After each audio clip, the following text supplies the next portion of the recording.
Assalamualaikum warahmatullahi wabarakatuh. Hai sahabatku, bagaimana keadaan kamu? Kamu punya rasa apa yang kamu rasakan pagi ini? Semoga perasaan kamu baik-baik aja dan bahagia ya. Nah, kalau kamu punya rasa yang satu ini kayaknya perlu untuk dipahamin lebih dalam lagi. Rasa apa sih? Perasaan yang disebut dengan takut. Takut itu apa sih? Kok kenapa perlu dikelola dengan baik? Dan kenapa tubuh mengeluarkan? Dari mana asalnya? Kita akan mengupas habis mengenai hal tersebut karena guys, ada orang yang diambil secuil dari part bagian otaknya, kemudian dia kehilangan rasa takutnya. Wah, seperti apa tuh? Like dulu, subscribe, share, dan tekan tanda loncengnya. Terima kasih. Langsung masuk pembahasannya ya.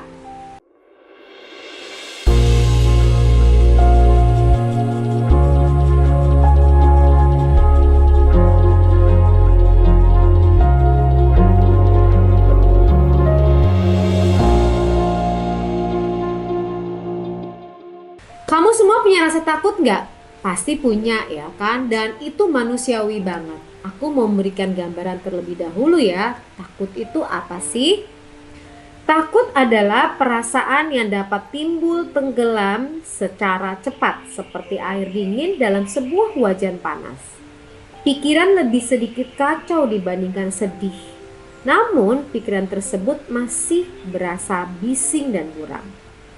Semua yang dipikirkan dan dilihat adalah bagaimana kita dapatkan rasa sakitnya, apa yang bisa hilang, dan bagaimana kita harus melindungi diri kita sendiri serta hal-hal lain yang mengelilingi kita. Ketika kita mengalami ketakutan, kita ingin menghapusnya, namun tidak dapat karena kita merasa terlalu besar resikonya. Kita meyakini mungkin akan mendapatkan serangan yang lebih besar lagi. Jika ingin menggapainya, namun tidak bisa karena kita merasa akan mendapatkan luka. Tubuh kita memiliki energi sedikit lebih banyak dibandingkan sedih. Namun energinya juga bisa dikalahkan oleh rasa sakit kita. Nah, sekarang dari gambaran tersebut, kebayang nggak painfulnya rasa sakit itu? Kamu ingin mengeluarkan, tapi kalau kamu keluarkan, kamu khawatir resikonya lebih besar lagi. Nah, kalau ditahan tersebut rasa sakitnya juga akan menstimulasi terhadap hal lain. Kalau dilepaskan juga akan menstimulasi terhadap hal lain. Nah, oleh sebab itu kita akan mengulasnya lebih dalam lagi. Lalu bagaimana kalau misalnya ada orang yang gak memilih rasa takut ya? Berarti dia gak akan pernah ketakutan menghadapi apapun dalam kehidupannya. Pun. Nah, seperti yang terjadi berikut ini. Ada seorang parubaya bernama SM, inisialnya dari Amerika Serikat. Ia adalah seseorang yang tidak pernah merasakan rasa takut sama sekali. Dia bisa ketemu sama ular, dia bisa mengusir ular, menghandle ular, dan menangkap ular berbisa. Kan kamu kalau ketemu ular takut ya? Kalau ini SM ini dia main ngambil-ngambil aja. Bahkan dia bisa tertawa-tawa saat memasuki rumah yang super angker. Dan dia bisa berhadapan dengan perampok ya, terus bisa berantem gitu aja tanpa ada perasaan deg-degan, takut apa segala macam, nggak ada.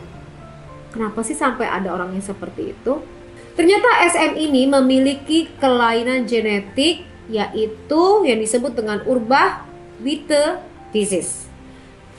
Apa itu? Di bagian amigdala, di bagian yang mengeluarkan rasa takut tersebut, bentuknya kecil banget, sekecil kacang kenari ya, itu ia mengalami kerusakan dari genetik. Sehingga mengakibatkan orang yang mengalami hal tersebut, dia tidak memiliki rasa takut sama sekali. Dan menurut penelitian juga bahwa amigdala di sini adalah pusat tempat penyimpanan rasa takut yang dimiliki oleh manusia. Gambarnya seperti apa sih bagiannya sih? Seperti di gambar ini.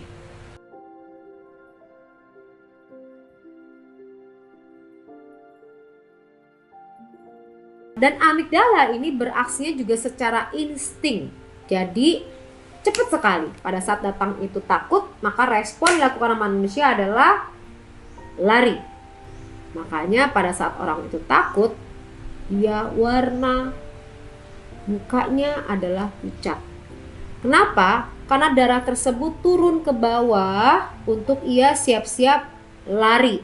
Kamu kebayang nggak kalau kamu nggak takut ketemu sama beruang? Kamu biasa aja, hai gitu kan, nggak mungkin kan? Kamu pasti akan lari kan? Nah, pada saat kamu ketemu sama beruang pertama kali, darahnya turun dulu nih ke bawah. Terus barulah kamu lari gitu loh. Kenapa nggak lari dulu sih? Ya gitu deh, memang kayak gitu proses berpikirnya. Kayak kamu ketemu mama kuntilanak, ngapain kamu say hi gitu kan, nggak mungkin kan? Pasti kamu apa? Kuntilanak gitu kan, tapi sebelum kuntilanak kamu kaget dulu kan, shock. Nah itu respon tubuh tuh, dia berespon baru. Nah kebayang nggak kalau kamu nggak punya rasa itu?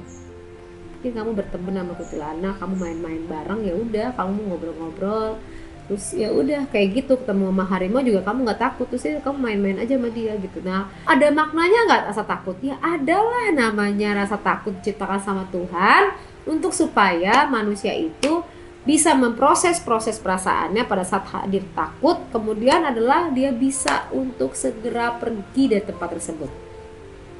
Penyelamatan diri, bener banget. Kalau dia nggak punya takut, dia dimakan dong sama harimau, ya nggak sih? Makanya ada yang namanya rasa takut itu sendiri gitu loh.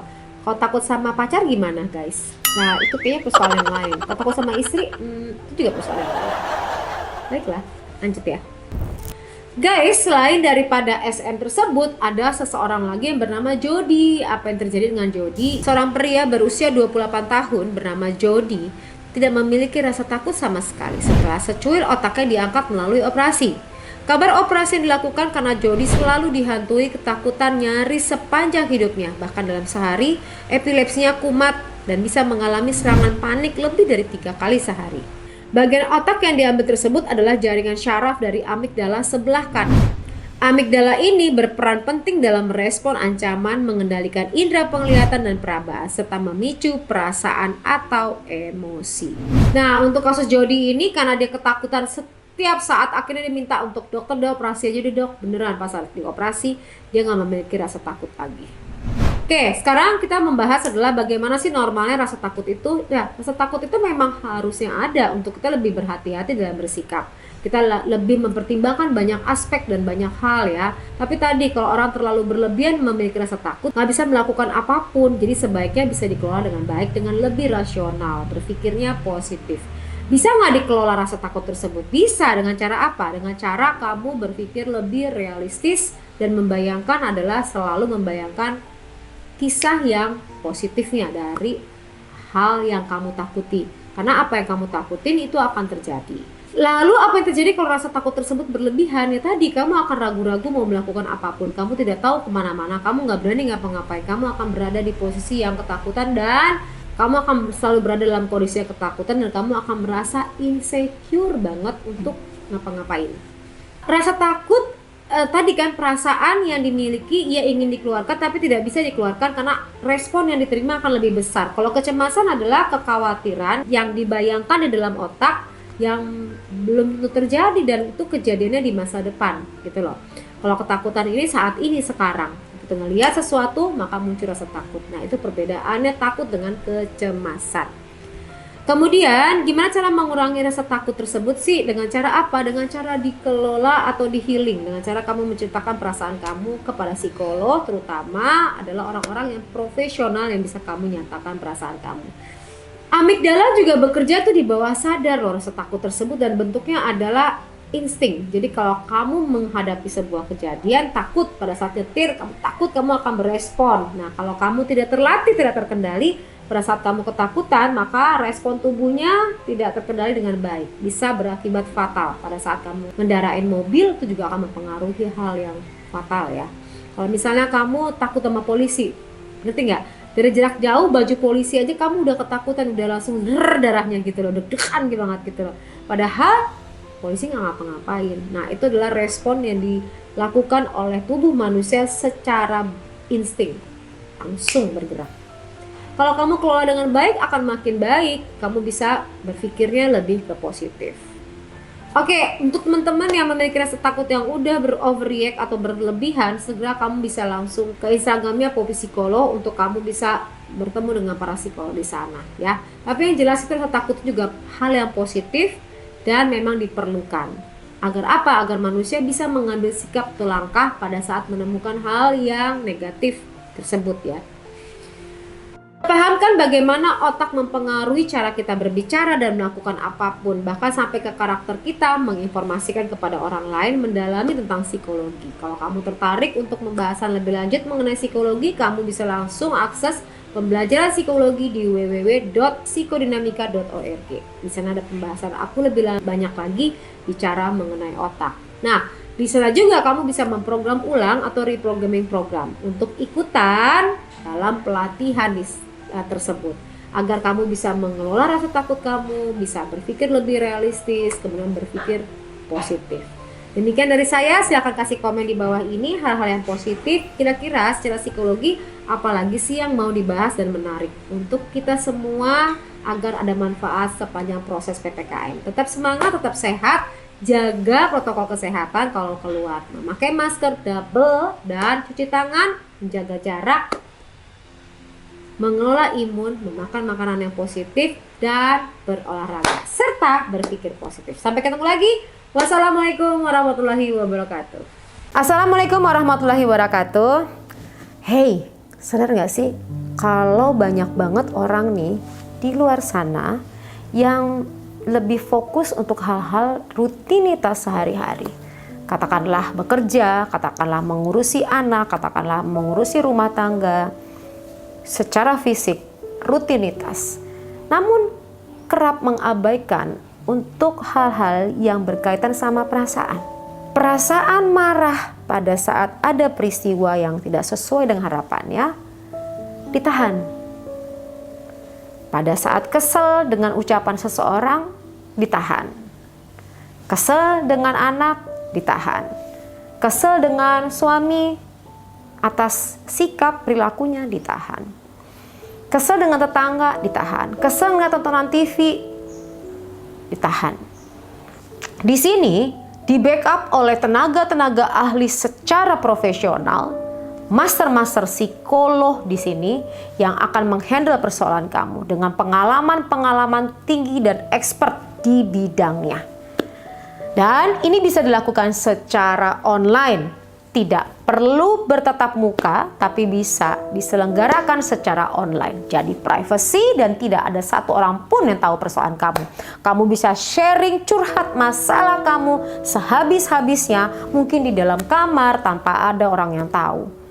Mungkin juga kamu bisa menceritakan di dalam mobil, atau mungkin kamu bisa menceritakan di tempat-tempat tersembunyi kamu untuk menceritakan perasaan kamu yang paling dalam yang udah tidak sanggup lagi kamu tahan. Hati-hati kalau kamu menahannya, itu bisa meledak di dalam pemikiran kamu, di dalam perasaan kamu.